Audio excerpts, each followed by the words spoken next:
تعظیم نبی کا سنتے ہی جنہیں سوزش سی ہو جاتی ہے،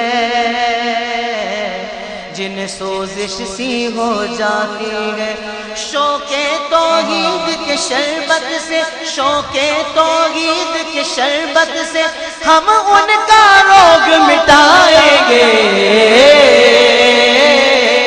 توحید و رسالت کی خاطر ہر باطل سے ٹکرائیں گے، توحید و رسالت کی خاطر ہر باطل سے ٹکرائیں گے۔ ہم آل نبی کے مت والے، حسنین کے مشن کے وارث،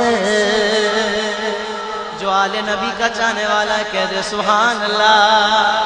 ہم آل نبی کے مت والے، حسنین کے مشن۔ بسم اللہ الرحمن الرحیم۔ رب اشرح لی صدری ویسر لی امری واحلل عقدۃ من لسانی یفقہوا قولی۔ رضیت باللہ ربا وبالاسلام دینا وبمحمد صلی اللہ علیہ وسلم نبیا ورسولا۔ لک الحمد یا اللہ، خلقتنا وہدیتنا وانقذتنا من النار۔ الصلاة والسلام علیک یا رسول اللہ، لقد بلغت الرسالہ وأدیت الامانہ ونصحت الامہ ومحوت الظلمہ وارشدتنا إلى السنة والجماعة وبك توجهنا إلى ربنا في هذه الساعة صلى الله عليك وعلى آلك وأصحابك أجمعين۔ أما بعد فأعوذ بالله من الشيطان الرجيم، بسم الله الرحمن الرحيم۔ ثم دنا فتدلى فكان قاب قوسين أو أدنى، صدق اللہ العظیم وصدق رسولہ النبی الکریم الامین۔ ان اللہ وملائکتہ یصلون علی النبی یا ایہا الذین آمنوا صلوا علیہ وسلموا تسلیما۔ الصلاة والسلام علیک یا سیدی یا رسول اللہ وعلی آلک واصحابک یا حبیب اللہ۔ الصلاة والسلام علیک یا سیدی یا رحمۃ للعالمین وعلی آلک واصحابک یا حبیب رب العالمین۔ مولاي صلی وسلم دائما ابدا علی حبیبک خیر الخلق کلہم، منزہ عن شریک فی محاسنہ فجوہر الحسن فیہ غیر منقاسم۔ محمد تاج رسل اللہ قاطبۃ، محمد صادق الاقوال والکلم، محمد ذکرہ روح لانفسنا، محمد شکرہ فرد علی الامم۔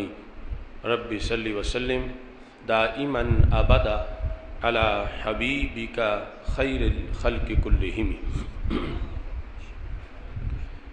اللہ تبارک و تعالی جل جلالہ وعم نوالہ وتم برہانہ وعظم شانہ وجل ذکرہ وعز اسمہ کی حمد و ثنا، اور حضور سرور کائنات، مفخر موجودات، زینت بزم کائنات، دستگیر جہاں، غم گسار زماں، سید سرورام، حامی بے کساں، قائد المرسلین، خاتم النبیین، احمد مجتبیٰ جناب محمد مصطفیٰ صلی اللہ علیہ وآلہ واصحابہ وبارک وسلم کے دربار گوہر بار میں ہدیہ درود و سلام عرض کرنے کے بعد، رب ذوالجلال کے فضل و توفیق سے جامع مسجد رضائے مجتبیٰ میں خطبہ جمعۃ المبارک کے موقع پر آج ہماری گفتگو کا موضوع ہے معراج النبی صلی اللہ علیہ وسلم اور احوال آخرت۔ میری دعا ہے خالق کائنات جل جلالہ ہم سب کو قرآن و سنت کا فہم عطا فرمائے، اور قرآن و سنت کے بلاغ و تبلیغ اور اس پر عمل کرنے کی توفیق عطا فرمائے۔ گزشتہ خطبہ جمعۃ المبارک کے موقع پر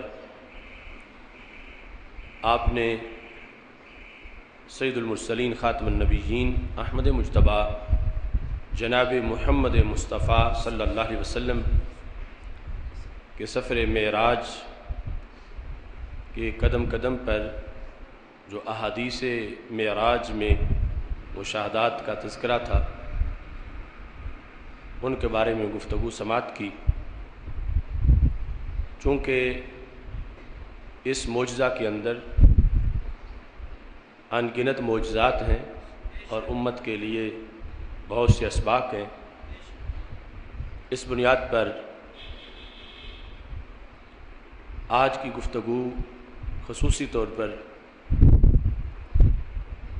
انسان کی زندگی جو آخرت کی تیاری کے لحاظ سے ایک خصوصی موقع ہے۔ سید عالم نور مجسم شفیع معظم صلی اللہ علیہ وسلم نے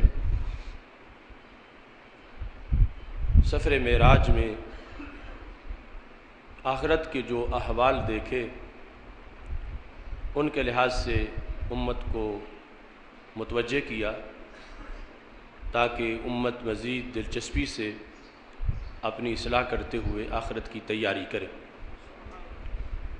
اس سلسلہ میں حضرت انس بن مالک رضی اللہ تعالیٰ عنہ اور دیگر صحابہ سے جو حدیث مروی ہیں ان میں بہقی نے دلائل النبوہ کے اندر اور طبری نے اور مجمع الزوائد میں حسمی نے جو ذکر کیا ہے کہ ہمارے آقا صلی اللہ علیہ وسلم کا گزر ایسی قوم سے ہوا اتا علی قوم یحسدون الزرع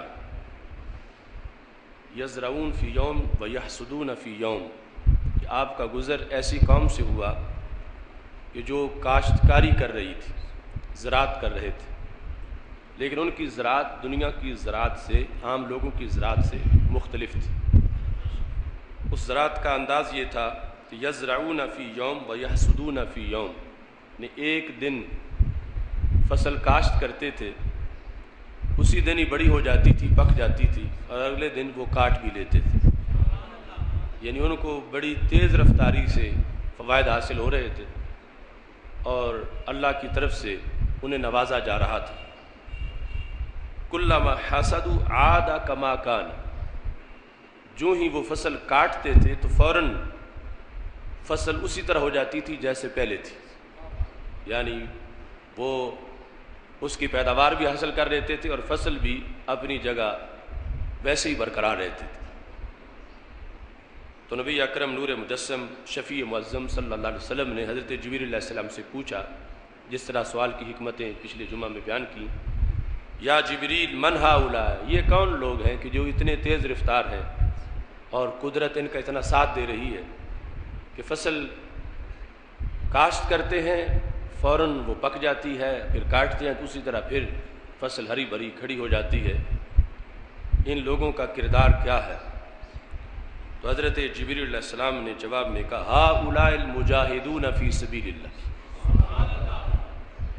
کہ یہ وہ لوگ ہیں جنہوں نے اللہ کے راستے میں جہاد کیا تھا، یعنی ان کو عام لوگوں کے مقابلے میں رب ذوالجلال بہت زیادہ تیز رفتار کر دیتا ہے۔ عام لوگوں کے لیے ضابطے اور ہیں، ان کے لیے ضابطے اور ہیں۔ عام لوگوں کی فصلیں بڑی دیر سے پکتی ہیں، ان کی فصل فوراً پکتی ہے، اور پھر جس وقت وہ کاٹتے ہیں تو فوراً وہ فصل ہری بھری ہو جاتی ہے اور پھر کاٹنے کے قابل ہو جاتی ہے، پھر کاٹتے ہیں پھر کاٹنے کے قابل ہو جاتی ہے۔ جس طرح کہ دوسری حدیث شریف میں یہ ہے، ہمارے آقا علیہ الصلوۃ والسلام نے فرمایا الشہید ینمو لہ عملہ الی یوم القیامہ، کہ شہید کا عمل قیامت تک نشو و نما پاتا رہتا ہے، یعنی باقی لوگ جب فوت ہوتے ہیں تو عمل کا دروازہ بند ہو جاتا ہے، لیکن شہید کا جو عمل ہے وہ نشو و نما پاتا رہتا ہے۔ وہ دنیا سے شہید چلا بھی جائے تو پھر بھی اس کے عمل کے اندر اضافہ ہوتا ہے، نشو و نما کا سلسلہ جاری رہتا ہے۔ تو ایک ہے شہید، ایک ہے مجاہد جو ابھی مرتبہ شہادت تک نہیں پہنچا، اس رستے میں موجود ہے۔ تو مجاہد کے لحاظ سے بھی نبی اکرم نور مجسم شفیع معظم صلی اللہ علیہ وسلم نے معراج کی رات یہ منظر دیکھا کہ ایسی قوم ہے کہ فصل کاشتے ہیں فوراً تیار ہوتی ہے، کاٹتے ہیں تو پھر اسی طرح ہری بھری ہوتی ہے۔ تو نبی اکرم نور مجسم شفیع معظم صلی اللہ علیہ وسلم نے امت کو راہ جہاد پہ لگاتے ہوئے کہ اگرچہ اس میں بظاہر دنیا یہ کہے گی کہ مجاہد اس رستے پہ چلا ہے جس میں مٹ جائے گا، ختم ہو جائے گا، لیکن رب ذوالجلال نے اس رستے میں کتنی نشو و نما رکھی ہے اور کس قدر بندے کو ترقی ملتی ہے۔ اور رسول اللہ صلی اللہ علیہ وسلم سے حضرت جبریل علیہ السلام نے جواب دیتے ہوئے یہ کہا تضاعف لهم الحسنات ب700 ضعف، رب ذوالجلال ان کی ایک نیکی کو 700 گنا زیادہ کر دیتا۔ اور یہ مجاہدین کا جو خصوصی کوٹا اس کے لحاظ سے عام لوگوں کے لیے بھی اضافہ ہوتا ہے، لیکن یہ 700 کا اضافہ مزید منفرد انداز کا ہے۔ اور ساتھ ہی جبریل علیہ السلام نے قرآن مجید کی اس آیت کا حوالہ دیا وما انفقوا من شیء فهو یخلفہ، یعنی تھوڑی سی تبدیلی کے ساتھ اس انداز میں یہ گفتگو کی، فرمایا کہ یہ جو مجاہد فی سبیل اللہ ہیں یہ ان کو رب ذوالجلال نے یہ مقام دیا کہ یہ چونکہ اپنی زندگی اللہ کے لیے اللہ کے راستے میں خرچ کرنے کے لیے نکلے ہیں تو خالق کائنات نے ان کو تیز رفتار کر دیا۔ تو ایسے ہی حق والے رب کے راستے میں جو خرچ کرتے ہیں اللہ اس جگہ اتنا اور دے دیتا ہے، یعنی ان کو کمی نہیں آتی، وہ بھوکے نہیں ہوتے، بلکہ رب ذوالجلال انہیں مزید اپنی طرف سے اضافوں سے نوازتا ہے۔ جتنا خرچ کرتے ہیں رب ذوالجلال اتنا ان کو اور دے دیتا ہے۔ اس میں مجاہد فی سبیل اللہ کے ساتھ ساتھ جو انفاق فی سبیل اللہ اللہ کے راستے میں خرچ کرنا، اس کا ذکر بھی جبریل علیہ السلام نے اس حدیث میں کیا۔ آگے علیحدہ طور پر جو مانعین زکوٰۃ ہیں ان کا رد اور ان کی مذمت بھی معراج کی اس سفر کے اندر موجود ہے۔ سید عالم نور مجسم شفیع معظم صلی اللہ علیہ وسلم جب گزر رہے تھے ثم اتی علی قوم ترضخ رؤوسهم بالصخر، آپ کا گزر ایسی قوم سے ہوا جن کے سر پتھر سے کچلے جا رہے تھے۔ کما رودخت عادت، جو ہی سر کچلا جاتا تھا فوراً سر صحیح ہو جاتا تھا، یعنی نئے عذاب کے لیے۔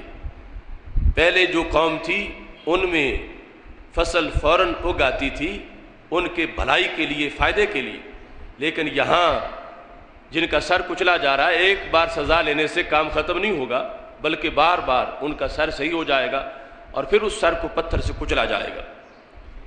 ولا یفتر عنہم فی من ذلک شیء، اور ایک لمحہ بھی درمیان میں رکاوٹ نہیں ہوگی اس عمل میں، مسلسل یہ عمل جاری ہوگا۔ ایک بار ان کا سر معاذ اللہ کچلا جائے گا، پھر صحیح ہوگا، پھر کچلا جائے گا، پھر صحیح ہوگا، پھر کچلا جائے گا۔ یہ عمل ان لوگوں کے ساتھ جاری رہے گا۔ نبی اکرم نور مجسم شفیع معظم صلی اللہ علیہ وسلم نے جب یہ دیکھا فرمایا جبریل من ہؤلاء، یہ کون سے لوگ ہیں کہ جن کو عذاب دیا جا رہا ہے؟ پہلا طبقہ ان لوگوں کا تھا جن کو مسلسل ثواب مل رہا تھا، اور یہ جن کو مسلسل عذاب ہو رہا تھا۔ تو ہمارے آقا علیہ الصلوۃ والسلام کے پوچھنے پر حضرت جبریل علیہ السلام نے یہ کہا ہؤلاء الذین تثاقلت رؤوسهم عن الصلاۃ المکتوبہ، یہ وہ لوگ ہیں جو فرض نماز ادا نہیں کرتے تھے، فرض نماز کی ادائیگی سے ان کے سر بوجھل تھے۔ لغوی معنی یہ ہے تثاقلت رؤوسهم عن الصلاۃ المکتوبہ، انہیں نماز کا بڑا بوجھ محسوس ہوتا تھا، نفل تو کیا فرض بھی نہیں پڑھتے تھے۔ تو فرض نماز کے یہ تارک لوگ ہیں، انہوں نے فرض نماز کو چھوڑا تھا، اس بنیاد پر انہیں یہ مسلسل عذاب دیا جا رہا ہے کہ ان کے سر کچلے جا رہے ہیں۔ تو نبی اکرم نور مجسم شفیع معظم صلی اللہ علیہ وسلم کے سفر معراج میں آخرت کی اصلاح کے لحاظ سے بھی لوگوں کے لیے پیغام موجود تھا کہ جب آپ واپس پہنچ کے امت کے سامنے ان حالات کا تذکرہ کریں گے تو قبل اس کے کہ آخرت کا دن آئے امت کو اپنے احوال کی بہتری کا موقع ملے گا کہ دنیا میں نماز پر تھوڑا سا ٹائم خرچ ہوتا ہے، لیکن جو عذاب ہوگا وہ بڑا لمبا عذاب ہوگا معاذ اللہ، اور بڑا شدید قسم کا عذاب ہوگا۔ اس بنیاد پر نبی اکرم نور مجسم شفیع معظم صلی اللہ علیہ وسلم کے سفر معراج میں امت کی رفت، امت کی بلندی کا اہتمام کیا گیا۔ وہ جو ہم اپنی آنکھوں سے دیکھیں تو ہمیں اتنا یقین نہیں ہوگا جتنا سرکار نے جو آنکھوں سے دیکھا اس پر یقین ہے۔ تو نبی اکرم نور مجسم شفیع معظم صلی اللہ علیہ وسلم کے ان الفاظ پر توجہ کرتے ہوئے جو شخص ہم میں سے سلسلہ میں غفلت کرتا ہے اسے سوچنا چاہیے کہ نماز پنجگانہ کی ہر حال میں پابندی ہو اور کسی لحاظ سے سستی قریب نہ آنے پائے۔ اگر نیند یا تھکاوٹ یا کاروبار یا مصروفیت وہ بندے کے قریب آنے لگے تو اسے فوراً اپنے ضمیر کو جھنجھوڑنا چاہیے کہ یہ اس وقت نیند کو پیچھے ہٹانا یا تھکاوٹ کی پرواہ نہ کرنا یہ معمولی سی ایک انسان کی جد و جہد ہے، لیکن اگر معاذ اللہ وہ عذاب بھگتنا پڑ گیا کہ جس میں سر کو کچلا جائے تو وہ بہت خسارہ ہوگا انسان کے لیے۔ تو نبی اکرم نور مجسم شفیع معظم صلی اللہ علیہ وسلم نے اپنی امت کے لیے بلندی کا اہتمام کرتے ہوئے انہیں نماز کی طرف خصوصی طور پر متوجہ فرمایا۔ ایسے ہی ثم علی قوم علی اقبالہم رقا، آپ کا گزر ایک قوم سے ہوا، اقبالہم رقا، ان کا جو لباس تھا اس کی جو فرنٹ سائڈ تھی اس پر بھی چیتھڑے تھے، والا ادبارہم رقا، اور پچھلی سائڈ پہ پیبند لگے ہوئے تھے۔ اس طرح پھٹا پرانا پیبند والا لباس ان لوگوں نے پہنا ہوا تھا۔ اور یسرہون کما تسرہ الابل والغنم، ابل اور غنم کو جس طرح چھوڑ دیا جاتا ہے اور چرتے پھرتے ہیں، اس طرح ہیں انسان مگر ان کا انداز جانوروں جیسا ہے، جیسے جانور چرتے پھرتے ہیں اس طرح ان کو چھوڑا گیا ہے۔ اور وہ نہایت زہریلی چیزیں اور تھوڑ کے درخت اور اس طرح کی چیزوں کے پتے کھا رہے ہیں، اور جہنم کے پتھروں کو وہ اپنے منہ میں ڈال رہے ہیں۔ نبی اکرم نور مجسم شفیع معظم صلی اللہ علیہ وسلم نے فرمایا ما ہؤلاء یا جبریل، جبریل یہ کون لوگ ہیں کہ جن کی یہ صورتحال ہے؟ تو حضرت جبریل علیہ السلام نے جواب دیا ہؤلاء الذین لا یؤدون صدقات اموالہم، یہ وہ لوگ ہیں جو اپنے اموال کا صدقہ نہیں دیتے تھے، یعنی اپنے مالوں کی زکوٰۃ نہیں دیتے تھے۔ زکوٰۃ کی ادائیگی نہ کرنے کی وجہ سے ان کا یہ حال ہے کہ انہیں مسلسل اس عذاب کا سامنا ہے۔ وما ظلمهم اللہ شیئا، جبریل علیہ السلام کہتے ہیں رب ذوالجلال کسی پر تھوڑا سا ظلم بھی نہیں کرتا۔ ان لوگوں نے خود اللہ کی طرف سے واضح آیات آنے کے باوجود انہوں نے زکوٰۃ کی ادائیگی میں سستی کی اور زکوٰۃ دینے سے انکار کیا، زکوٰۃ کو انہوں نے ترک کیا۔ خالق کائنات جل جلالہ کی طرف سے آیات آئیں اور یا رسول اللہ صلی اللہ علیہ وسلم آپ نے پیغام دیا، زکوٰۃ کے بارے میں ارشادات فرمائے، لیکن پھر بھی ان لوگوں نے زکوٰۃ کی ادائیگی میں کوتاہی کی ہے، تو رب ذوالجلال اس بنیاد پر انہیں یہ عذاب دے رہا ہے۔ سید عالم نور مجسم شفیع معظم صلی اللہ علیہ وسلم کا گزر اس سے آگے عطا علی قوم، ایسی قوم پہ ہوا بین ایدیہم لحم ندیج فی قدور، ان کے سامنے گوشت پکا ہوا تھا، کچا گوشت نہیں پکا گوشت، اور وہ ہنڈیوں کے اندر گوشت پکا ہوا موجود تھا، پلیٹوں میں یا ڈونگوں میں نہیں ڈالا گیا تھا، جس برتن میں پکایا گیا تھا اسی برتن کے اندر وہ گوشت موجود تھا۔ وَلَحْمٌ آخر خبیث نَیّع، دوسرا بھی ایک گوشت تھا جو پکا نہیں تھا، کچا تھا اور بدبودار تھا اور خبیث تھا، یعنی کسی حرام چیز کا تھا۔ صورتحال یہ تھی فَجَعَلُوا يَأْكُلُونَ مِن نَيِّ الْخَبِيثِ وَيَدْعُونَ النَّدِيجَ الطَّيِّبَ، وہ لوگ بدبودار اور پلید اور کچا گوشت تو کھا رہے تھے، لیکن جو ہانڈیوں کے اندر پکا ہوا تھا اور خوشبودار گوشت تھا، پاک گوشت تھا، اس کے قریب نہیں جا رہے تھے۔ نبی اکرم نور مجسم شفیع معظم صلی اللہ علیہ وسلم نے فرمایا یا جبریل من ہؤلاء، جبریل یہ کون لوگ ہیں کہ اتنے بے وقوف ہیں، انہیں میسر بھی ہے گوشت اور وہ کچا نہیں پکا ہوا بھی ہے اور پھر وہ پاک بھی ہے، یہ اس کو چھوڑ کر کچے کی طرف کیوں جا رہے ہیں، اور وہ کچا بدبودار بھی ہے، پلید ہے، اس کی طرف یہ جا رہے ہیں، ان کی عقل کیوں نہیں کام کر رہی، یہ کون سے لوگ ہیں؟ تو حضرت جبریل علیہ السلام نے اگرچہ یہ سب کچھ قیامت کے دن نظر آنا تھا، لیکن معراج کی رات نبی اکرم نور مجسم شفیع معظم صلی اللہ علیہ وسلم کو سب کچھ پہلے دکھا دیا گیا اور آپ نے امت کے سامنے بیان کیا، اور چلتے چلتے بات 15ویں صدی تک ہمارے تک پہنچی کہ معراج کی رات یہ مستقبل کے مناظر جو صدیوں بعد آنے تھے ہمارے آقا علیہ الصلوۃ والسلام نے پہلے دیکھ لیے کہ امت ان سے سبق حاصل کرے۔ تو میرے آقا علیہ الصلوۃ والسلام سے حضرت جبریل علیہ السلام نے جواب میں یہ کہا، الرجل من امتک، آپ کی امت میں سے ایک مرد، یقوم من عند امراتی حلالا، رات وہ اپنی منکوحہ کے پاس موجود تھا جس کا شرعی طور پر اس کے ساتھ نکاح تھا اور وہ اس کی شرعی طور پر بیوی تھی، وہ وہاں سے اٹھا اور اپنے گھر سے نکلا، فَيَأْتِ الْمَرْأَةَ الْخَبِيثَةَ، وہ بدکار عورت کے پاس چلا گیا، اپنی منکوحہ کو چھوڑ کر، شریعت نے جس کو اس کے لیے جائز قرار دیا تھا اسے چھوڑ کر وہ بدکار زانیہ عورت کے پاس چلا گیا، فَيَبِيتُ مَعَهَا، اس نے رات اس کے ساتھ گزاری، حتی یصبح، یہاں تک کہ صبح ہو گئی۔ تو یہ ہے وہ بدبخت کہ جس نے پکا ہوا خوشبودار گوشت چھوڑ کے کچا بدبودار اور پلید گوشت استعمال کیا۔ تو خالق کائنات جل جلالہ، یعنی بظاہر اس کو دنیا میں یہ لگ رہا ہے کہ میں اچھائی کی طرف جا رہا ہوں اور میں اپنی خواہش پوری کر رہا ہوں، میں خوشحال ہوں اور میں موج میلہ کر رہا ہوں، لیکن نبی اکرم نور مجسم شفیع معظم صلی اللہ علیہ وسلم نے جو پس پردہ صورتحال ہے اس پر مطلع فرمایا کہ یہ اس کا یوں چلے جانا یوں ہے جیسے پلید اور بدبودار گوشت کو جا کے کھانا ہے اور پاک اور خوشبودار گوشت کو چھوڑ کے چلا جانا۔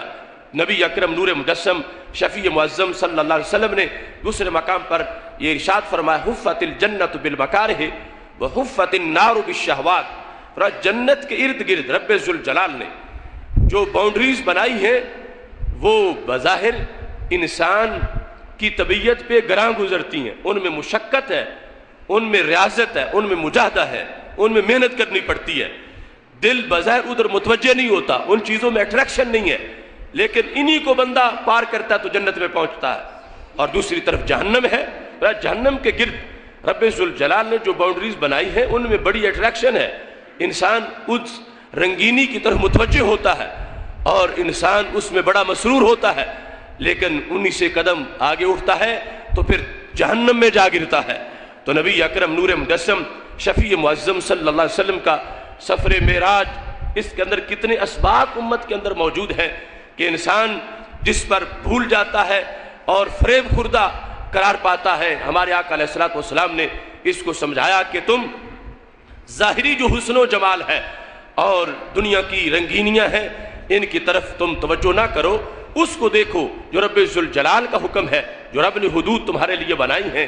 اگرچہ آج ان کے لحاظ سے نفس کی سرکوبی کرنا پڑے گی، نفس کو روکنا پڑے گا، نفس کی خواہش کے سامنے دروازہ قائم کرنا پڑے گا، اسے بند کرنا پڑے گا، لیکن یہ دنیا میں چند دن کی زندگی ہے، محدود وقت کے لیے یہ تمہیں پابندی کرنا پڑے گی اور اس میں کوئی اتنی زیادہ مشقت نہیں ہے، اتنا درد نہیں ہے، یہ چھوٹی سی تمہارے لیے اس میں ریاضت اور مشقت ہے، مگر اس کی وجہ سے جو فائدہ ہوگا وہ بہت بڑا فائدہ ہوگا، چونکہ قیامت کے دن کا ایک گھڑی کا عذاب بھی انسان کے لیے بہت سخت ہوگا۔ تو سید عالم نور مجسم شفیع معظم صلی اللہ علیہ وسلم رب ذوالجلال کے دیدار کے لیے جا رہے تھے اور درمیان میں یہ مختلف چیزوں کے مشاہدات تھے۔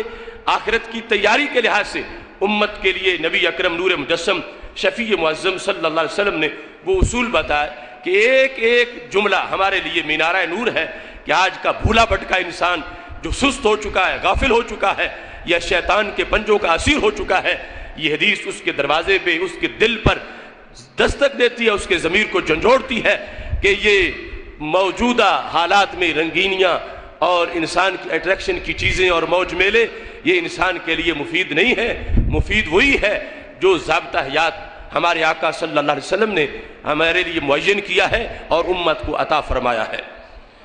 اس حدیث شریف میں نبی اکرم نور مجسم شفیع معظم صلی اللہ علیہ وسلم نے ساتھ یہ بھی ارشاد فرمایا، صرف مرد کا ذکر نہیں کیا، ساتھ عورت کا تذکرہ بھی کیا۔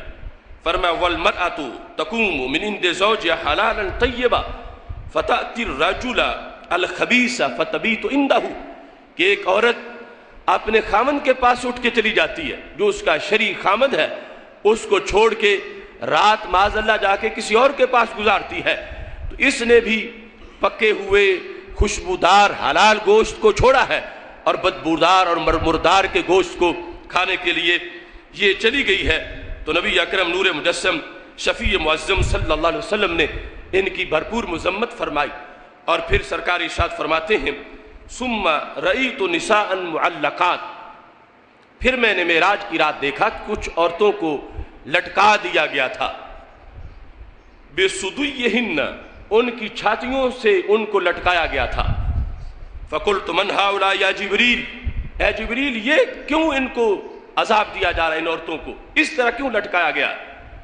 تو جبریل علیہ السلام ارشاد فرماتے ہیں، میرے نبی علیہ السلام کے دربار میں عرض کرنے لگے هَؤُلَاءِ اللَّتِي أَدْخَلْنَا عَلَى الرِّجَالِ مَنْ لَيْسَ مِنْ أَوْلَادِهِمْ، یہ وہ عورتیں ہیں کہ جنہوں نے کچھ لوگوں کے گھر وہ داخل کیے جو ان کی اولاد نہیں تھے، یعنی یہ اس عورت کا نکاح تو ایک مرد سے تھا، مگر جو اس گھر میں بچہ پل رہا ہے وہ اس مرد کا نہیں، وہ کسی اور کا ہے۔ انہوں نے لوگوں کے نسب بدلے، لوگوں کے نسب تبدیل کیے، یعنی حرام کاری کی۔ ادخلنا علی الرجال من لیس من اولادہم، یعنی انہوں نے لوگوں کے گھروں میں وہ داخل کیے جو ان کی اولاد نہیں تھے، یعنی نکاح کسی اور کے ساتھ تھا اور جو بچہ پیدا ہوا وہ زنا کا بچہ تھا۔ تو یہ ان کا جرم ہے کہ رب ذوالجلال کی طرف سے ان عورتوں کو یہ عذاب دیا جا رہا ہے۔ سید عالم نور مجسم شفیع معظم صلی اللہ علیہ وسلم کا سفر جاری تھا معراج کا۔ ثم اتا علی خشبۃ فی الطریق، رستے سے گزر ہوا تو ایک لکڑی تھی نوکدار رستے میں، اس کو نصب کیا گیا تھا۔ دیکھو کس طرح کی تعبیریں ہیں اور کس طرح کے مسائل ہیں ان کے پیچھے۔ لا یمر بہا ثوب الا شقتہ، ایسی نوکدار لکڑی تھی کہ جو بھی بندہ گزرتا تھا وہ لکڑی اس کے کپڑے چیر دیتی تھی۔ ولا شیء الا خرقتہ، جو چیز بھی اس کے پاس سے گزرتی تھی وہ پھٹ جاتی تھی۔ لا یمر بہا ثوب الا شقتہ، وہ لکڑی اس کو چیرتی تھی ہر کپڑے کو۔ ولا شیء الا خرقتہ، جو شے بھی گزرتی تھی کپڑے کے علاوہ یہ اس کو بھی لکڑی پھاڑ دیتی تھی۔ تو نبی اکرم نور مجسم شفیع معظم صلی اللہ علیہ وسلم نے فرمایا ما هؤلاء ما هذا یا جبریل، جبریل یہ کیا چیز ہے؟ قال هذا مثل اقوام من امتک یقعدون علی الطریق فیقطعونہ، فرمایا یہ تمہاری امت کے ڈاکو اور چور ہیں کہ جو بھی رستے سے گزرتا ہے اس کو لوٹ لیتے ہیں، جو بھی رستے سے گزرتا ہے وہ سلامت نہیں رہتا۔ تو نبی اکرم نور مجسم شفیع معظم صلی اللہ علیہ وسلم نے ان لوگوں کی بھی مذمت کی۔ اور آج یعنی جس زمانے سے ہم گزر رہے ہیں، یعنی جو حالات اس وقت ہمیں امن و امان کے لحاظ سے پاکستان میں جن کا سامنا ہے، یعنی باہر ویران اور بیابان جگہ تو کیا، محلوں کے اندر، سڑکوں میں، چوکوں پر، رات کے وقت گلیوں کے اندر یہ دھندا ہو رہا ہے، اور ہمارے حکمران جو اپنی قوتیں وہاں صرف کر رہے ہیں جہاں نہیں کرنی چاہیے، اور چوروں کو، اچکوں کو، ڈاکوؤں کو، لٹیروں کو لگام دینے میں ناکام ہے۔ ان کے لیے چھوٹو گینگ کے لیے بھی فوج منگوانا پڑتی ہے، یعنی ملک کے اندر اس طرح کی صورتحال بنی ہوئی ہے، اور یہ لگے ہوئے مسجدوں کو پابند کرنے میں، مسجدوں کے سپیکر اتارنے میں، علماء کی تقریریں روکنے میں، اپنی انرجی ادھر خرچ کر رہے ہیں۔ کیا تماشا ہے کہ جس کے ہاتھ میں میزان ہے وہ منافع گن رہا ہے، تولتا کچھ بھی نہیں۔ پورا ملک جو ہے وہ ڈاکوؤں پہ چھوڑ دیا اور پورا ملک لٹیرے پہ چھوڑ دیا۔ تو نبی اکرم نور مجسم شفیع معظم صلی اللہ علیہ وسلم ایسے معاشرے کی تشکیل چاہتے ہیں کہ جس معاشرے کے اندر انسان کی عزت بھی محفوظ ہو، اس کا مال بھی محفوظ ہو، اس کی جان بھی محفوظ ہو۔ یہ ہوتا ہے حکمران کا کام۔ میرے آقا علیہ السلام نے فرمایا الامام جنۃ، جو حاکم وقت ہوتا ہے وہ ڈھال ہوتا ہے، اس کے زیر سایہ پوری قوم امان میں رہتی ہے، پوری قوم امن میں رہتی ہے، اور ہر تیل وہ اپنے بدن پہ برداشت کرتا ہے۔ اس کا کردار ڈھال جیسا ہوتا ہے۔ اور اس انداز میں سید عالم نور مجسم شفیع معظم صلی اللہ علیہ وسلم نے اپنی قوم کے لیے، امت کے لیے نصاب معین کیا کہ ڈاکوؤں کی بھی مذمت کی، چوروں کی مذمت کی، اخلاقی طور پر ان کے لیے اصول وضع کیے، پھر ان کے لیے سزائیں معین کی تاکہ معاشرہ جو ہے وہ امن و امان کا گہوارہ رہے۔ ہمارے آقا علیہ الصلوۃ والسلام کا گزر پھر ایک قوم سے ہوا. ثم اتی علی رجل قد جمع حزمۃ عظیمۃ، ایک شخص کے پاس سے گزر ہوا جس نے بہت بڑی گٹھڑی باندھی ہوئی ہے. میرے آقا علیہ الصلوۃ والسلام فرماتے ہیں لا یستطیع حملها، اتنی بڑی گٹھڑی تھی کہ اٹھا نہیں سکتا تھا. وہو یزید علیہا، لیکن وہ اس پہ اضافہ کرتا جا رہا تھا. پہلے بھی اتنی بڑی ہے کہ اٹھا نہیں سکتا، مگر وہ پھر اس پہ اضافہ کرتا جا رہا تھا.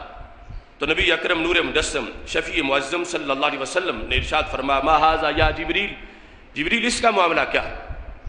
تو جبریل علیہ السلام نے کہا ھذا الرجل من امتک یکون علیہ امانات الناس، یہ آپ کی امت کا ایک ایسا مرد ہے، ایسا فرد ہے کہ جس کے پاس لوگوں کی کافی امانتیں جمع ہو چکی ہیں، یعنی وہ گٹھڑی امانتوں کی ہے. لا یقدر علی ادائها، پہلی تو ادا نہیں کر سکتا، پہلی امانتیں تو ابھی تک ادا نہیں کر سکا. وہو یرید ان یحمل علیہا، لیکن اس کا ارادہ یہ ہے کہ بندے اور دے جائیں اور میرے پاس امانت رکھ جائیں. پہلی امانتیں تو ابھی ادا نہیں کر سکا جو لوگوں نے اس کے سپرد کی تھیں، اور وہ مزید چاہتا ہے کہ مجھے مزید امانتیں دے دی جائیں. اس طرح نبی اکرم نور مجسم شفیع معظم صلی اللہ علیہ وسلم نے اپنی امت کے اصلاح احوال کے لحاظ سے معراج کی رات کے ان مشاہدات کا ذکر کیا. اب اس میں کسی کا چھوٹا جرم ہے، کسی کا بڑا جرم ہے، کسی کی نیکی کی تحسین ہے، جس طرح جہاد والوں کی نیکی کی تحسین کی گئی. اور کچھ ایسی چیزیں ہیں کہ جس میں انسان اپنی ذمہ داری کا احساس نہیں کر رہا. امانت کا مفہوم کوئی چھوٹا سا مفہوم نہیں، اس پر ہم ایک مستقل جمعہ پڑھا چکے ہیں کہ امانت صرف یہ نہیں کہ کسی کے پاس کوئی مال رکھیں، کوئی پیسہ رکھیں اور اسی کی حفاظت یہ اس پہ لازم ہے. امانت پورے معاشرے کے لحاظ سے ہے، یعنی کسی نے کسی سے مشورہ کیا تو وہ مشورہ اس کے پاس امانت ہے. کوئی کسی کے ساتھ کسی منصب پر کسی کو معین کر رہا تو وہ اس منصب کے اہل نہیں، تو پھر بھی امانت میں خیانت کر دی گئی کہ حق تو کسی اور کا تھا اور دے کسی اور کو دیا گیا. اس بنیاد پر سید عالم نور مجسم شفیع معظم صلی اللہ علیہ وسلم نے جو ذمہ داران ہیں امت کے اندر، خواہ وہ گھر کا ذمہ دار ہے، مسجد کا ذمہ دار ہے، محلے کا ذمہ دار ہے، قوم کا ذمہ دار ہے، کسی لحاظ سے ان کے لحاظ سے نبی اکرم نور مجسم شفیع معظم صلی اللہ علیہ وسلم نے معراج کی رات کے یہ تمام اپنے مشاہدات ذکر کیے تاکہ امت میں اصلاح ہوتی رہے. قبل اس کے کہ آخرت کا دن آئے، امت کے پاس ہر صدی کے اندر جو معاملات آنے تھے، جو احوال پیدا ہونے تھے، نبی اکرم نور مجسم شفیع معظم صلی اللہ علیہ وسلم نے ان کے لحاظ سے اپنی طرف سے امت کو مینارہ نور عطا کیا. کیونکہ آپ کے بعد کسی نبی نے بحیثیت نبی نہیں آنا تھا اور قیامت تک کے لیے احکام آپ کے ہی چلنے تھے اور آپ نے مشکل حل کرنی تھی. اس بنیاد پر سفر معراج جو منفرد سفر ہے، تمام انبیاء کرام علیہ السلام میں سے ہمارے نبی علیہ الصلوۃ والسلام کا، اس میں مختلف چیزوں کے احوال قیامت کے دن کے لحاظ سے آپ کو دکھائے گئے. آپ نے صحابہ کرام رضی اللہ تعالیٰ عنہ کے سامنے پیش کیے اور محدثین کے ذریعے ہم تک پہنچے. آج یہ میری اور آپ کی اصلاح کے لیے یہ نسخہ کیمیا ہے کہ جس چیز میں بھی غور کریں گے، آج وقت ہے ہم توبہ کر لیں، آج وقت ہے رستہ بدل لیں گناہوں کا اور نیکی کی راہ پہ گامزن ہو. یہ مقصد تھا ہمارے آقا علیہ الصلوۃ والسلام کے سامنے، اور اسی لیے امت کے لیے یہ واعظ اور تبلیغ کا سلسلہ اس کو جاری کیا گیا تھا. ثم اتی علی قوم تقرض السنتهم وشفاهم، پھر ہمارے آقا علیہ الصلوۃ والسلام کا گزر ایک قوم سے ہوا کہ جن کی زبانیں اور ہونٹ کینچیوں سے کاٹے جا رہے تھے. زبانیں اور ہونٹ کینچیوں سے کاٹے جا رہے تھے. بمقارید من حدید، لوہے کی کینچیوں سے ان کے ہونٹ اور ان کی زبانیں معاذ اللہ کاٹی جا رہی تھیں. کلما قردت عادت، جو ہی زبان کٹتی تھی پھر ویسے ہی ہو جاتی تھی، اور جو ہی ہونٹ ان کے کاٹے جاتے تھے پھر ویسے ہی ہو جاتے تھے.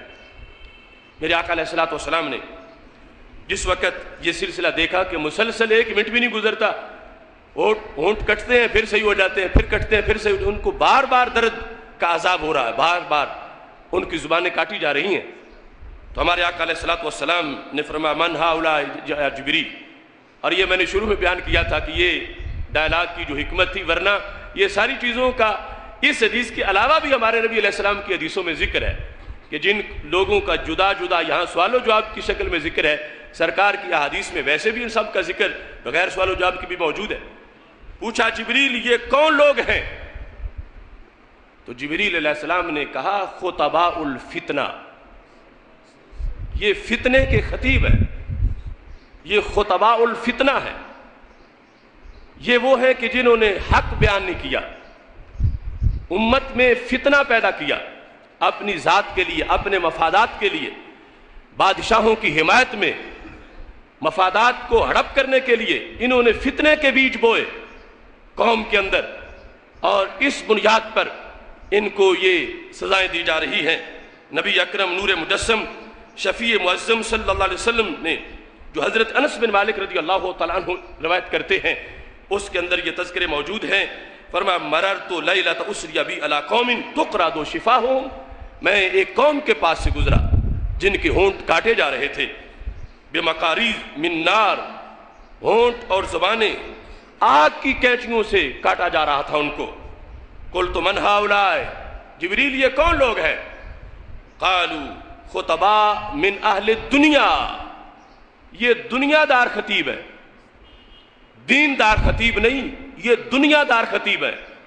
انہوں نے خطبہ فروشی کی، انہوں نے اپنی تقریریں دنیا کے لیے بیچیں، انہوں نے بادشاہوں کا قرب اختیار کرنے کے لیے یا مالداروں سے پیسے بٹورنے کے لیے ان کی قصیدہ خوانی کی، ان کے قصے بیان کیے، ان کے قصیدے پڑھے، انہوں نے حق چھپایا اور باطل کا اظہار کیا۔ آج ان کو اس عذاب کا سامنا ہے۔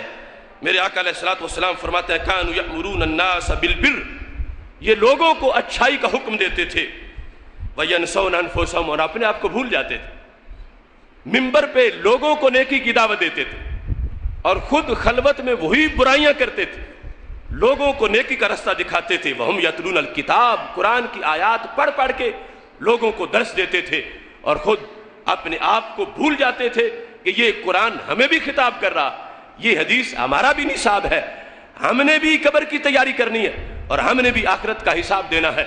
تو جس طرح اگر ایک منصب سے وفا کی جائے تو اس میں مقام بہت بڑا ہے، اگر اس سے خیانت کی جائے تو پھر وبال بھی بہت بڑا ہے۔ اگر ایک طرف یہ ہے کہ میرے آقا علیہ الصلوۃ والسلام فرماتے ہیں قیامت کے دن اہل جنت جنت میں داخل ہو رہے ہوں گے مگر عالم دین جنت کے دروازے پہ کھڑا ہو جائے گا، تو فرشتے پوچھیں گے کہ یہاں تو جس کو دروازہ کھلا ملتا ہے فوراً داخل ہوتا ہے، تم کیوں سوچ میں پڑے ہو، کیوں کھڑے ہو؟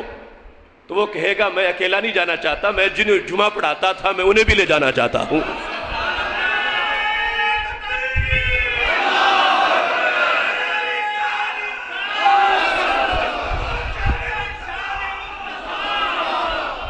کہ جو میرے کہنے پر جنہوں نے جھوٹ چھوڑا تھا سچ بولا تھا، میرے کہنے پر جو نمازی بنے تھے، میرے کہنے پر جنہوں نے اپنی آنکھوں کو صاف رکھا تھا، میرے کہنے پہ جو صراط مستقیم پہ چلے تھے، میرے کہنے پر جو ناموس رسالت کے پہرے دار بنے تھے، میرے کہنے پر جنہوں نے وقت کی حکومتوں کے ظلم سہے تھے، سینہ تان کے کھڑے ہو گئے تھے، آج وہ پیچھے رہ جائے اور میں اکیلا جنت میں چلا جاؤں، ایسا نہیں ہوگا۔ میری کتابیں جنہوں نے پڑھی، میری تقریریں جنہوں نے سنی، جنہوں نے حق کو قبول کیا اور میرے ساتھ جنہوں نے دیا، میں ان کو ساتھ جنت میں لے کے جاؤں گا۔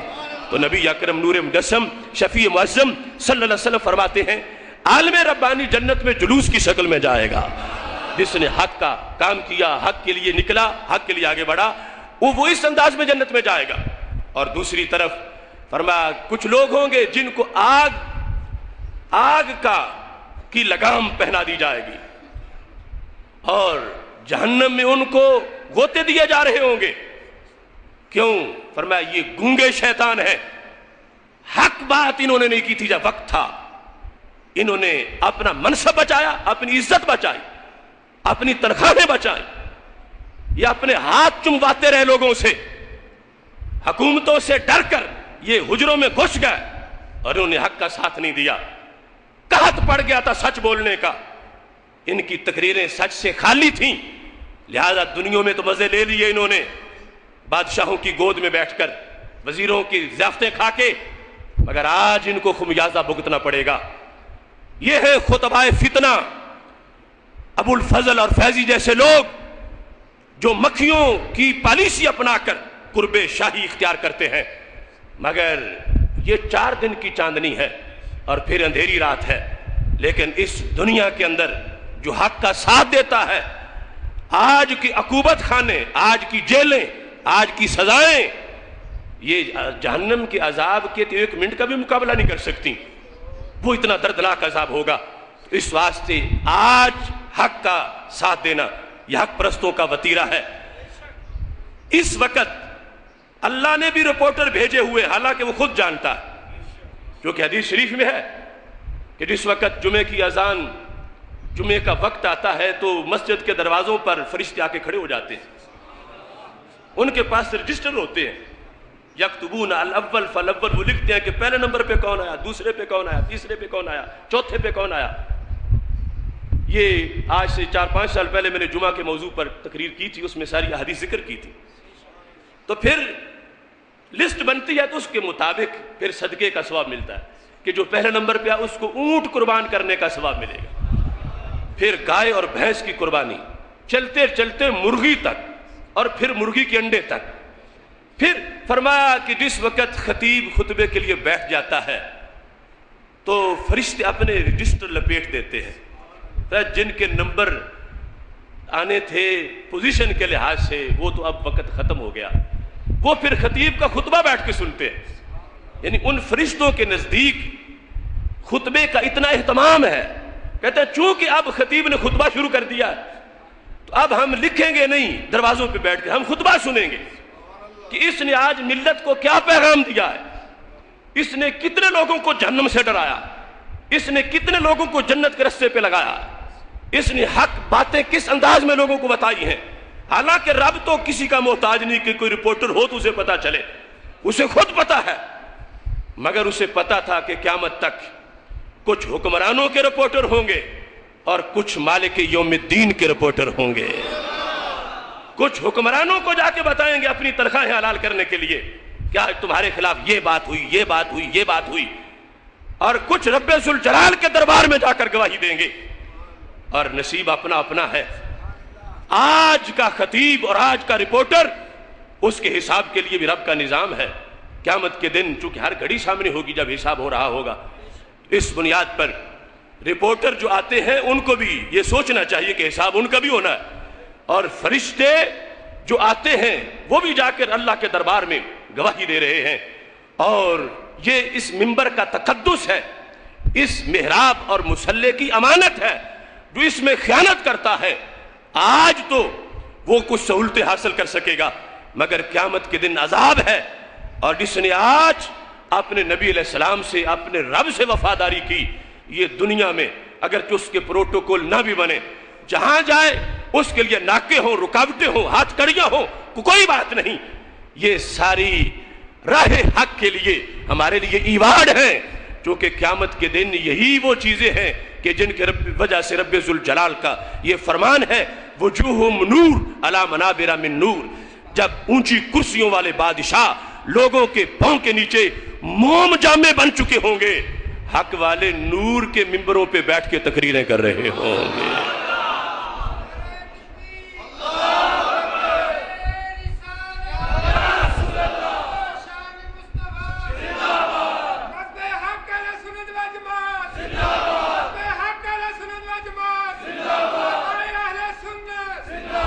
تو جس طرح جتنا بڑا منصب ہوتا ہے اتنی بڑی اس کی ڈیوٹی بھی ہوتی ہے، اس کے تقاضے بھی ہوتے ہیں. یعنی لوگوں کے دلوں میں جو رب کسی کی عزت اور کسی کی محبت ڈالتا ہے تو پھر اللہ کے دربار کے اندر اس نے اپنی حیثیت کے تقاضے بھی پورے کرنے ہوتے ہیں. چونکہ ایک ہے لوگوں کے چہروں کو سامنے رکھنا اور ایک ہے رب ذوالجلال کی رضا کو سامنے رکھنا. ایک یہ ہے کہ میری بات سن کے کتنے لوگوں نے واہ واہ کی اور کتنے لوگ تیوری بدل کے بیٹھ گئے. ایک یہ ہے کہ اس وجہ سے قرآن کتنا خوش ہوا اور مدینے کے تاجدار کتنے خوش ہوئے کہ ان کا پیغام مٹا نہیں، آج بھی زمانے میں گونج رہا ہے. تو اس وفا کی بنیاد پر رب ذوالجلال ہمیشہ کے لیے اپنی طرف سے اس نے نوازشات رکھی ہے. اگرچہ جیل کی کوٹڑی میں امام احمد بن حنبل پہ کوڑے لگے، جو ہاتھی پہ لگے تو اس کی پشت زمین کے ساتھ لگ جائے. اگرچہ امام اعظم ابو حنیفہ کا جنازہ جیل سے نکلے، اگرچہ امام بخاری جب بخارا میں داخل ہوں تو 3 میل تک محراب میں ہیرے جواہرات کی بنائی جائیں اور ان پہ درہم و دینار نچھاور کیے جائیں، مگر اگلے دن ہی حکمران مخالف ہو جائے تو امام بخاری پر بخارا کی زمین تنگ ہو جائے، امام بخاری کو نکلنا پڑے، بخارا چھوڑنا پڑے۔ تو کسی نے آگے بڑھ کے پوچھا، اے امام بخاری، ابھی تو کل کی بات ہے، بادشاہ نے تمہارے لیے محرابیں بنوائی تھی 3 میل تک اور ہیرے جواہرات تم پہ نچھاور کیے گئے تھے، تو کیا آج تمہارا وہ علم نہیں رہا؟ کیا آج تمہاری امامت ختم ہو گئی ہے؟ کیا آج تم امام بخاری نہیں ہو؟ کیا آج تم لاکھوں حدیثوں کے حافظ نہیں ہو؟ تمہارا وہ منصب آج کدھر گیا؟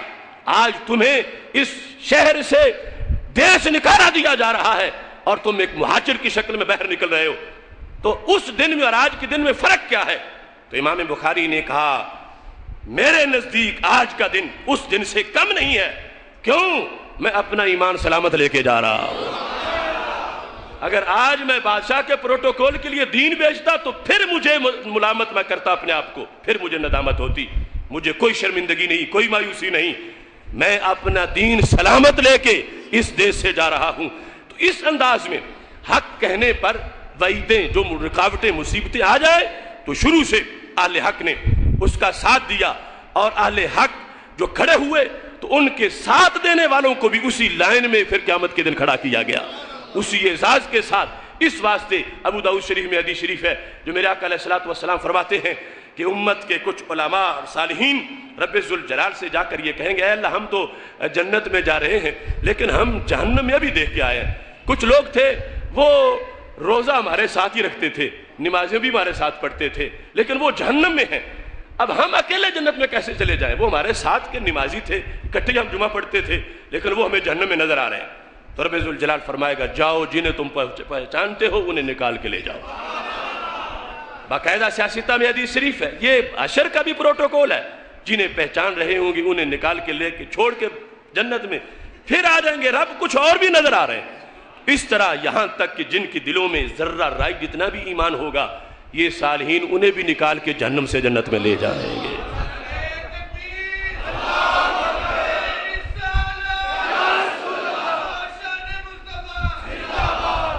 سید عالم نور مجسم شفیع معظم صلی اللہ علیہ وسلم ارشاد فرماتے ہیں، ثم علا اتا جوہر، صغیر چھوٹا سا سوراخ تھا، میرا گزر اس کے پاس سے ہوا، یخرج منہ ثور عظیم، اس سے بہت بڑے سائز کا بیل نکل رہا تھا، فیرید الثور ان یدخل من حیث خرج، نکل تو وہ گیا اس سوراخ سے مگر چاہتا تھا میں پھر اس میں داخل ہوں، لیکن داخل نہیں ہو پا رہا تھا۔ فلا یستطیع فقال من ھذا یا جبریل، جبریل یہ بتاؤ یہ کون ہے؟ تو میرے آقا علیہ الصلوۃ والسلام نے فرمایا، ھذا الرجل، جبریل علیہ السلام کہتے ہیں، ھذا الرجل یتکلم بالکلمۃ العظیمۃ، یہ وہ بندہ ہے جس نے بات کرتے وقت سوچا نہیں تھا، چھوٹا منہ اور بڑی بات۔ اس نے یہ نہیں سوچا تھا کہ کس کی عزت میں پگڑی اچھال رہا ہوں، اس نے یہ نہیں سوچا تھا کہ میری اس بات پر کیا اثرات مرتب ہوں گے، اس نے یہ نہیں سوچا تھا کہ میری اس بات پر کون کون سے نتائج مرتب ہوں گے، بولتے وقت اس نے کچھ نہیں سوچا تھا۔ اب شرمندگی محسوس کر رہا ہے، کاش کہ میں نہ بولتا، کاش کہ میں نہ بولتا۔ تو اب وہ واپس کیسے ہو بات؟ جیسے یہ بیل اب اس سوراخ میں داخل نہیں ہو سکتا، ایسے وہ بولا ہوا کلمہ، بولا ہوا جملہ کیسے واپس ہو؟ اب وہ ندامت محسوس کر رہا ہے اور اس میں یہ طاقت نہیں کہ جو گفتگو کر دی تھی، جو بات کہہ دی تھی، کسی کا گلہ، کسی کے خلاف ناحق جو اس نے گفتگو کر دی تھی، وہ اب واپس چاہتا ہے کھو جائے تو وہ واپس نہیں ہوتی۔ یہ ان لوگوں کا انداز ہے۔ میدان معاشر میں نبی اکرم نور مجسم شفیع معظم صلی اللہ علیہ وسلم نے معراج کی رات ان کے اس انداز کا بھی ذکر کیا۔ پھر ہمارے آقا علیہ الصلوۃ والسلام ارشاد فرماتے ہیں، میں گزرا اذن انا باقوام مشافرہم کمشافر الابل، میں گزرا ایسی قوم سے کہ ان کے ہونٹ اتنے بڑے ہوئے تھے جیسے اونٹوں کے ہونٹ ہوتے ہیں، اور ان کے منہوں کو کھولا جا رہا تھا، اور منہوں کے اندر یلقمون من ذالک الجمر، جہنم کے انگارے بھرے جا رہے تھے، بڑے سائز کے ان کے منہ تھے۔ ثم یخرج من اسافلہم، وہ انگارے اندر داخل ہو کے نیچے سے باہر نکل رہے تھے۔ اس طرح مسلسل ان کو عذاب دیا جا رہا تھا۔ وہ چیختے تھے، چلاتے تھے. قلت یا جبریل من ہؤلاء، میں نے پوچھا جبریل یہ کون لوگ ہیں؟ تو جبریل علیہ السلام نے کہا اولئک من امتک الذین یأکلون اموال الیتامی، یہ وہ لوگ ہیں جو یتیموں کا مال کھا گئے تھے، جنہوں نے یتیموں کا مال ہڑپ کیا تھا، کرپشن کی تھی، لوٹ مار، یتیموں کا مال کھا گئے تھے. آج انہیں یہ خمیازہ بھگتنا پڑ رہا ہے. تو نبی اکرم نور مجسم شفیع معظم صلی اللہ علیہ وسلم نے صحابہ کرام رضی اللہ تعالیٰ عنہ کے سامنے، جن کو تو سرکار بالیقین جنتی بنا چکے تھے، اور فرمایا لا تمس النار مرانی اور را مرانی، کہ جس شخص نے حالت ایمان میں میری زیارت کی، میرا صحابی بنا، جہنم کی آگ اس کے قریب نہیں جائے گی. اور وہ اتنا عظیم بن گیا ہے جس نے حالت ایمان میں اس کی زیارت کی، جہنم کی آگ اس کے قریب بھی نہیں جائے گی. وہ تو جنتی لوگوں کی جماعت سامنے بیٹھی تھی. پیغام ہمارے لیے بھیجا کہ صحابہ آگے روایت کریں گے، چلتے چلتے بات پہنچے گی، اور یہ ہمارے آقا علیہ السلام کا ہم سے پیار ہے، اس لیے نصیحتیں فرمائیں، اس لیے ساری چیزیں کھول کے بیان کر دیں کہ میری امت کو خسارہ نہ رہے، آنکھیں بند نہ رہے. یہ نہ کہے کہ کاش کے پتہ ہوتا تو ہم تو بڑے سیریس ہو جاتے، سنجیدہ ہو جاتے، اپنے آپ کو سمیٹ لیتے، بڑی پرہیز کرتے. تو ہمارے آقا علیہ السلام نے بیان کیا اور ڈیوٹی لگائی امت کے علماء کی. اب آگے تمہاری ڈیوٹی ہے کہ تم نے میری ملت کو یہ پڑھ کے سنانا ہے، ان کو پتہ چلے کہ ہمارے نبی علیہ السلام نے ہمارے لیے کتنی میٹھی شاندار گفتگو فرمائی ہے، تاکہ میری امت محتاط ہو جائے. اس بنیاد پر معراج کی رات کے یہ مختلف مناظر حدیث شریف میں موجود ہیں اور سند سے ہم تک پہنچے، جو میں آپ کے سامنے اس کو پیش کر رہا ہوں. اس کے علاوہ بھی بہت سی مشاہدات موجود ہیں. ان میں ایک صورتحال عجیب انداز کی ہے. بخاری شریف میں بھی اس حدیث کا تذکرہ موجود ہے. حضرت عبداللہ بن عباس رضی اللہ تعالی عنہما اس حدیث کے راوی ہیں. سرکار دو عالم نور مجسم شفیع معظم صلی اللہ علیہ وسلم ارشاد فرماتے ہیں لما اسری بی مرت بی رائحۃ طیبہ، کہ جب مجھے سیر کرائی جا رہی تھی، اچانک میں ایسے ایریے میں پہنچا جہاں خوشبو ہی خوشبو تھی، خوشبوئیں آ رہی تھی. چونکہ ہر طرح کے مناظر ہیں، خوشبوئیں ہی خوشبوئیں تھیں. تو میرے آقا علیہ السلام فرماتے ہیں ما حاضی راہیا جبریل، یہ بڑی منفرد درجے کی خوشبو ہے. یعنی یقیناً وہ منفرد درجے کی خوشبو ہے کہ ہمارے آقا علیہ السلام جسے کہیں کہ یہ عجیب خوشبو ہے، جن کے پسینے میں بھی خوشبو ہے، یہاں تک کہ جس نے پیشاب پیا ہمارے نبی علیہ السلام کا، اس کی کئی پشتوں تک خوشبو آتی رہی. اشیۃ اللمات شرح مشکات میں تفصیل سے موجود ہے کہ پیالے میں پیشاب پڑا تھا اور وہ پی گیا تو نسلوں میں خوشبو آتی رہی جس صحابی نے وہ پیا تھا. تو جس خوشبو کو سرکار کہیں کہ عجیب ہے خوشبو، جبریل یہ کس چیز کی خوشبو ہے؟ تو دیکھنا حق کا ساتھ دینے کی خوشبوئیں کیا ہے. قیامت تک سلمان تحصیل کی نسل بدبودار رہے گی، قیامت تک نواز شریف کی نسل بدبودار رہے گی، اور قیامت تک ممتاز قادری کی نسل خوشبودار رہے گی.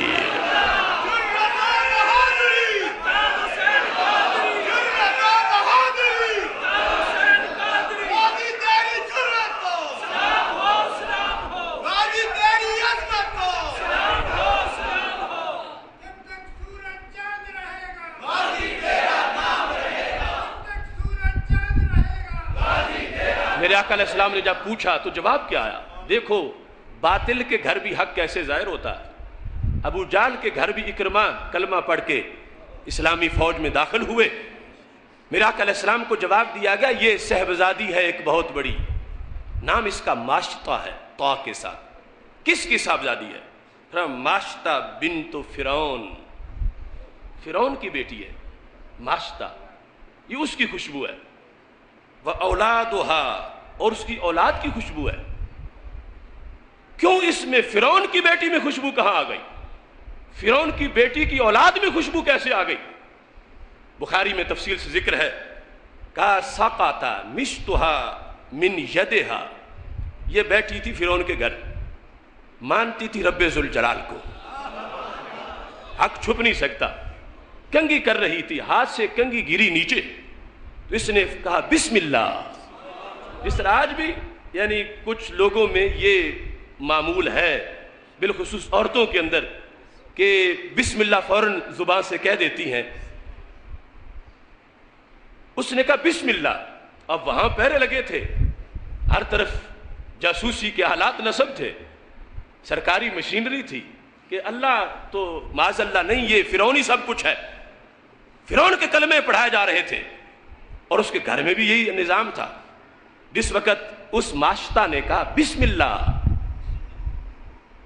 کنگھی کے گرنے پر، تو فرعون کی دوسری بیٹی نے کہا قالت ابنۃ فرعون، فرعون کی دوسری بیٹی کہنے لگی ابھی میرے ابا جی کا نام لے رہی ہو. اپنی بہن سے کہا کہ یہ کنگھی گری ہے تو یہ بسم اللہ تو کہا میرے باپ کو تم نے کہا ہے، یہ اللہ تو اس نے یہی سنا تھا کہ فرعون ہے، کہا بسم اللہ یہ میرے باپ کو تم نے کہا. قالت، تو ماشطہ نے کہا نہیں تیرے باپ کو میں نے نہیں کہا، ربی میں اپنے رب کو اللہ کہتی ہوں، ربی میرا رب، و ربو کے تیرا بھی رب، و ربو ابی کے تیرے باپ کا رب. یعنی یہ فرعون رب نہیں ہے، جس کو میں نے اللہ کہا وہ میرا بھی رب ہے، تیرا بھی رب ہے، تیرے باپ کا بھی رب ہے. یہ ماشطہ نے جواب دیا. اب فرعون کے گھر جب اللہ کی توحید بیان ہوئی اور وہ بدبخت دعوے دار تھا کہ اللہ میں ہوں، اس تک بات پہنچی. یہ جو مشرکہ اس کی بیٹی تھی، اس نے اپنی بہن کی اس توحید کے بیان پر کہا، یعنی دیکھو اتنا پراپوگنڈے کا اثر تھا. کہنے لگی آوا لا کے ربن غیر ابی، کیا میرے باپ کے سوا بھی کوئی رب ہے؟ وہ مشرکہ بیٹی فرعون کی کہنے لگی اپنی بہن کو کیا تیرا رب کو میرے باپ کے علاوہ بھی ہے؟ اس حد تک غلط تبلیغ کی گئی تھی گھر کے اندر بھی کہ وہ اپنی بہن سے الجھ پڑی کہ تم بسم اللہ کہہ کے پھر کہتی ہو کہ میں اس رب کی بات کر رہی ہوں جو میرا بھی ہے، تیرا بھی ہے، فرعون کا بھی رب ہے. تو کہا کیا میرے باپ کے علاوہ بھی کوئی رب ہے؟ جب اس نے یہ کہا تو ماشطہ رضی اللہ تعالی عنہ قالت نعم، انہوں نے کہا ہاں رب تو ہے ہی وہ جو میرا بھی ہے، تیرا بھی ہے، تیرے باپ کا بھی ہے، ساری کائنات اس نے پیدا کی ہے، یہ فرعون رب نہیں ہے. جس وقت یہ جواب دیا فرعون کو پتا چلا کہ میرے گھر کے اندر میری ربوبیت کا انکار ہو رہا. ایسے بدبخت لوگ اپنے خدائی کے دعوے میں، یعنی اس وقت ہمارے سامنے تو حکومتیں ہیں، اس بدبخت کو یہ دعویٰ تھا کہ میں وزیر اعظم نہیں، یہ دعویٰ نہیں تھا بلکہ میں اللہ ہوں، یہ دعویٰ کیا ہوا تھا فرعون نے.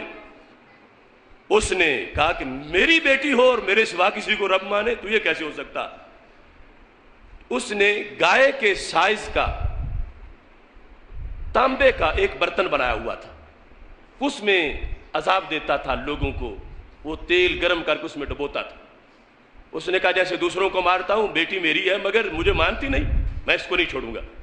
اس نے کہا تیل گرم کرو، تیل گرم کیا گیا اور پھر اسے کہا کہ پہلے تم اپنی اولاد کو اس میں ڈالو. یہ اس ماشطہ کے لیے مزید آزمائش تھی کہ تم اللہ کو مانتی ہو، فرعون کے دیس میں اللہ ماننے والوں کی کوئی گنجائش نہیں، تو میرے گھر میں رب کو مانتی ہو، اپنے ایک ایک بیٹا اس میں ڈالو.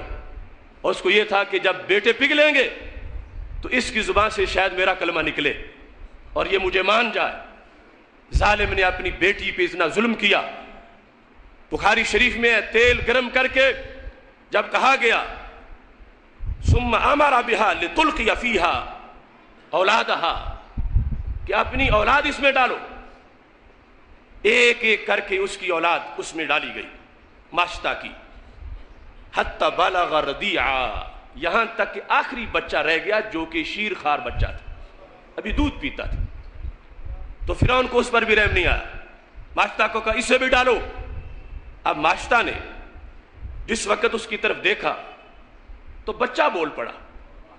ہمارے آقا علیہ السلام نے جو لسٹ دی ہے نا کہ پنگوڑے میں کون کون بولا، اس میں اس بچے کا بھی نام لیا ہمارے نبی علیہ السلام. پر اب بچہ بول پڑا. بچے نے امی سے خطاب کیا، کہنے لگا کئی یا امہ ولا تقعسی ولا تتخری، میری ماں دیر نہ کر، پیچھے نہ ہٹ، مجھے بھی ڈال دے، مجھے بھی ڈال دے. یعنی یہ شیر خار بچہ بول پڑا، کہتا ہے مجھے بھی ڈال دے. کیوں؟